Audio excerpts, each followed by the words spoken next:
Bom dia! E o tema de hoje é revisões.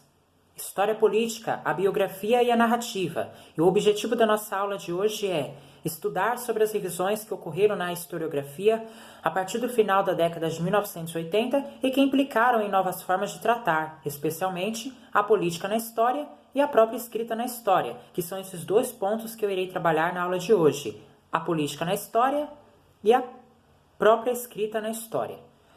Vamos ao que nos interessa? Os sujeitos da história e o estruturalismo. Ao longo de nossas últimas aulas, estivemos chamando a atenção para os rumos que a história, enquanto área de conhecimento, percorreu desde os anos de 1930, especialmente a partir das concepções defendidas pelos historiadores franceses da escola dos Annales. Nesta aula, vamos nos ater a alguns aspectos desta historiografia que geraram discussões e novos encaminhamentos no final dos anos de 1980. Alguns reconhecem o ano de 1988 como um marco por se tratar de um momento. Por que o ano de 1988 foi como um marco? Por se tratar de um momento em que a revista...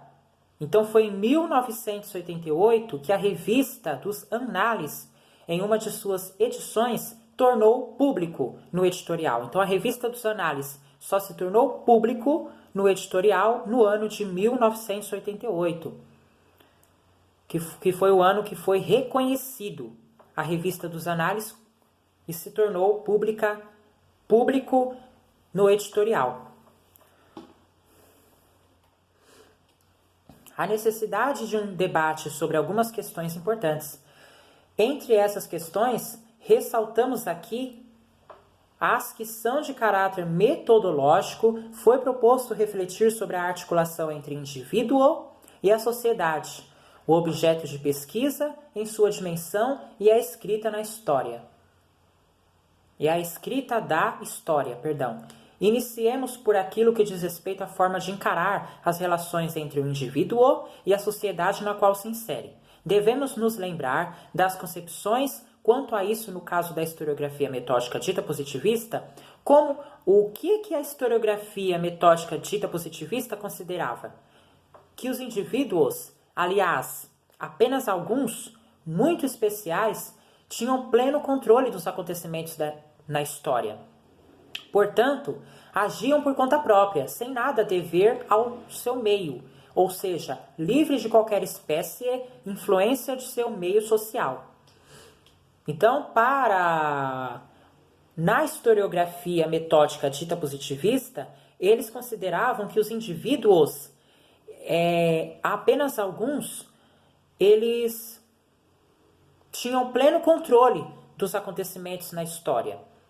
Eles agiam por conta própria, sem nada dever ao seu meio, ou seja, livres de qualquer espécie de influência de seu meio social. Essa visão foi superada no âmbito do marxismo e da escola dos Annales, já que estas correntes buscaram avaliar a ação dos indivíduos, considerando as estruturas nas quais estavam inseridos. Quanto aos marxistas, a consideração vincula-se fundamentalmente à atenção sobre a classe social na qual os indivíduos encontram-se imersos. Na esfera da historiografia francesa, concepções estruturalistas se anunciaram desde a primeira geração, quando especialmente Lucien Febvre dedicou-se a analisar as atitudes de personalidades da Idade Moderna a partir das culturas às quais pertenciam. Visão que se reafirmou ao longo das outras duas fases da escola e que desembocou nas abordagens antropológicas a partir do final dos anos de 1960, implicando na chamada nova história cultural.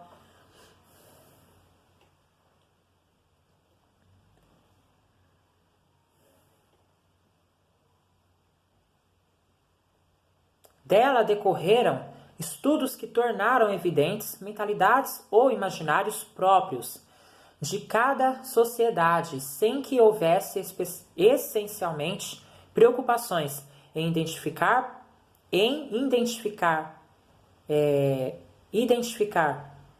práticas ou atitudes particulares, individuais, no contexto destas formações culturais. O que ocorre desde então é que os indivíduos e suas ações passaram a não ter mais tanta importância, já que se compreendia que o fundamental era conhecer as estruturas que determinavam os movimentos particulares. Compreender a estrutura, principalmente mental, de uma sociedade tornou-se o objeto principal. O que se verifica é que em 1988, os historiadores franceses mostraram-se preocupados quanto a esses destinos. Desde então, procura-se reavaliar a postura que imprimiu o determinismo excessivo às ações humanas na história, a ponto de se perder de vista a ação particular no contexto geral. Daí o desenvolvimento de um olhar mais detido sobre a participação individual na história, mas absolutamente diferente da posição assumida pela historiografia do século XIX, conforme observa Reis. Desse modo, as tendências atuais não mais se focam exclusivamente nas personalidades do Estado ou das instituições religiosas, mas abordam as individualidades, observando-as nas suas relações com os vários segmentos sociais, não as tomam como entes capazes de escapar a qualquer condicionamento, mas também não concebem que todos reagem da mesma maneira às estruturas nas quais se encontram, ou ainda reconhecem que as formas particulares de relacionamentos socioculturais, apesar da inserção numa classe e em grupos específicos, podem levar a ações particulares na história. E agora eu vou estar falando da história política e narrativa. Esses novos posicionamentos quanto aos sujeitos da história no fazer historiográfico coincidiam com os questionamentos sobre os eventos orquestrados por indivíduos ou por grupos de indivíduos na história. Daí decorreu a necessidade de se reposicionar as questões políticas na história. Então, esses eventos orquestrados por indivíduos ou por grupos de indivíduos na história, ou seja, eles questionavam, né, os eventos na história. E foi aí onde decorreu a necessidade de se reposicionar as questões políticas na história, que é o fato deles questionarem sobre os eventos orquestrados na história, tá? Os eventos orquestrados por indivíduos ou por grupos de indivíduos na história, ou seja, com os questionamentos sobre os eventos orquestrados por indivíduos ou por grupos de indivíduos na história, esse é o significado foi aonde decorreu, né, a necessidade das questões políticas na história. Então, as questões políticas na história é quando o indivíduo ele faz um questionamento sobre os eventos que ocorrem na história.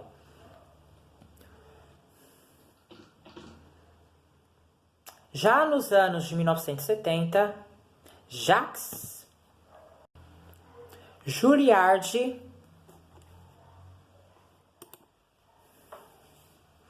no âmbito da própria escola, chamava a atenção para a importância da superação da má reputação da história política entre os franceses, defendendo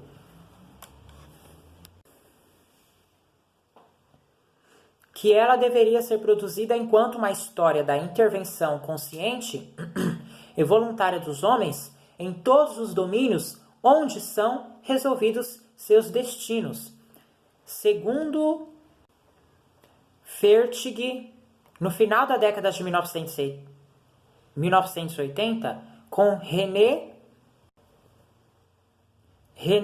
de Rémonde, teve início uma significativa defesa da história política, sobretudo pela publicação de uma coletânea de artigos por ele organizada, na qual explicou que dois aspectos eram fundamentais para explicar a renovação da história política, a nova ordem social e a dinâmica interna da pesquisa histórica, a ampliação da interferência do Estado na sociedade após as diversas crises nas economias liberais, e indicaram que as relações entre a política e a economia não tinham um sentido único, mas que uma decisão política podia mudar o curso da economia. A história política renovada assimilou, então, muitas das proposições da história social e cultural, adotando os vários ritmos de tempo, combinando o instantâneo e o extremamente longo, datas e acontecimentos com ideologias e mentalidades, é o que levou, então, à aliança da história política com a história social e cultural. Também no âmbito da historiografia marxista, a história política passava por renovações. Raymond Williams e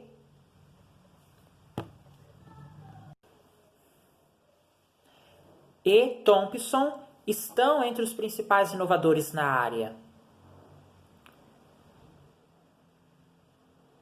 Quem inovou a história política foi Raymond Williams e Thompson. De acordo com as novas visões, a política não é mais concebida exclusivamente a partir da esfera do Estado, e as manifestações culturais inconscientes são também admitidas como atitudes políticas no contexto social.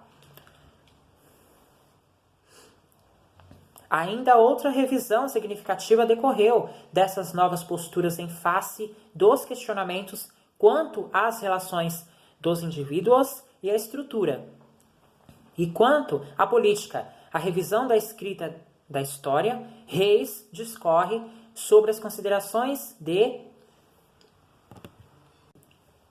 Stone, no artigo intitulado Retorno à Narração ou Reflexões sobre uma Nova Velha História, de 1979, em que ele se posiciona a favor da retomada narrativa na história.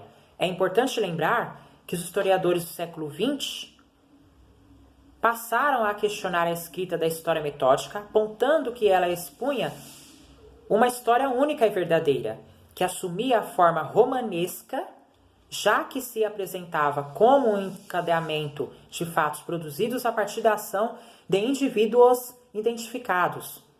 Desse questionamento resultou outra forma de escrita que, distanciando-se da mera narração, aproximou-se mais do que se entende por uma explicação, em que o historiador não via mais problemas em, digamos, deixar suas marcas. Ou seja, assumiu-se que o texto historiográfico é uma construção teórica do historiador, na qual ele usa muito, o historiador, ele usa muito na sua teoria o texto historiográfico, na qual também ele trabalha muito com os alunos, Não havia mais a expectativa de se apresentar a história escondendo-o. Os historiadores, assim, passaram a dar suas explicações apresentando seus argumentos com base em documentos dispostos no corpo do próprio texto historiográfico. E ainda mais, as retomadas da política e dos sujeitos ativos na história esbarraram neste tipo de escrita, que havia excluído o modo narrativo que tem como característica fundamental a exposição das ações. Como as ações estavam sendo revalorizadas, assim, também a forma de exposição destas ações concebia uma revisão, o que não significou, porém, a defesa de uma volta da narrativa nos moldes da historiografia metódica do século XIX. Então, gente, conforme foi retomado a política, as retomadas da política e dos sujeitos ativos na história fez com que esbarrasse neste tipo de escrita que havia excluído o modo narrativo, que tem como característica fundamental, né? Para você expor as ações, você precisa narrar. Você tem que narrar. Então a narrativa é muito importante na história. Como as ações... Reis, com base nas ideias de Stone, afirma... Ou seja, Reis, com base nas ideias de Stone, ele afirma que perdeu-se a confiança no modelo determinista de explicação histórica. Reconhece-se o poder de realizar mudanças das culturas, dos grupos, dos indivíduos e não só de forças impessoais, econômicos-sociais. A dimensão política recuperou seus direitos e só a narração pode tratar de sujeitos, ações, acasos.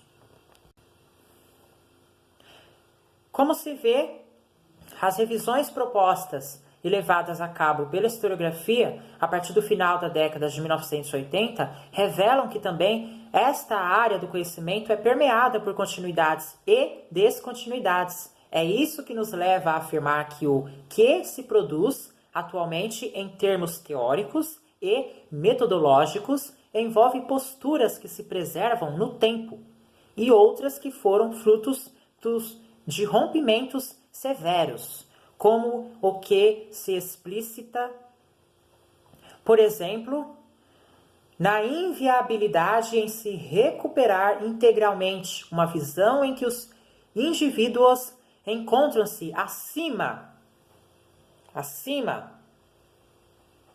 de qualquer estrutura. É ainda preciso reconhecer que, de algum modo, tal estrutura o influencia, ainda que de modo menos determinante do que já se concebeu.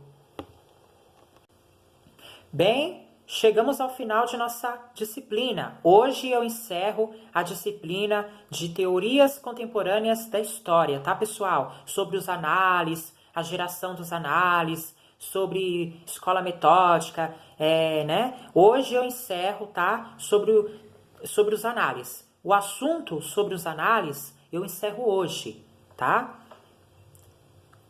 Ou seja, chegamos ao fim de nossa disciplina, né? Que é o que eu estou falando com vocês, que é sobre os análises. Hoje eu termino de falar sobre os análises.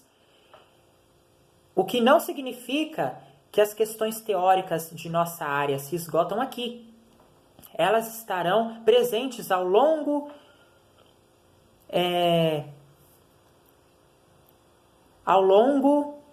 das nossas próximas aulas, que se propõe a formar professores autônomos e conscientes de suas práticas de ensino, professores que só poderão fazer opções e seleções com autonomia, se estiverem cientes dos rumos da pesquisa científica em sua área de atuação. Algumas obras trazem boas reflexões sobre os percursos da abordagem biográfica na atualidade. Verifique em Doce François, O Desafio Biográfico, Escrever uma Vida, São Paulo, EDUSP, 2009. Também temos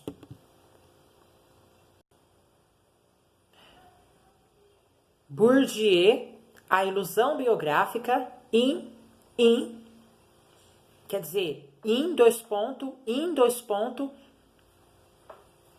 que é um ponto em cima e um ponto embaixo, né? Ferreira, Marieta, Amado, Janaína, Orks, Usos e Abusos da História Oral, Rio de Janeiro, FGV, 1996. Temos também Loriga, Sabina, O Pequeno X, da biografia História, Belo Horizonte, Autêntica, 2011. Então, o meu vídeo termina por aqui. Desejo a todos um ótimo dia. Eu termino a minha aula de hoje está se encerrando mais uma aula. Se você gostou, já vai deixando o seu like.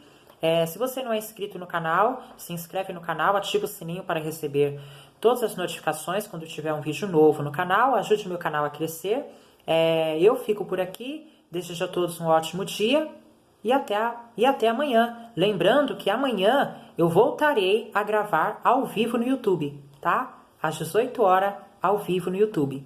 Muito obrigado pela sua audiência, pela sua companhia e até amanhã, pessoal. Tchau. Tchau e até amanhã.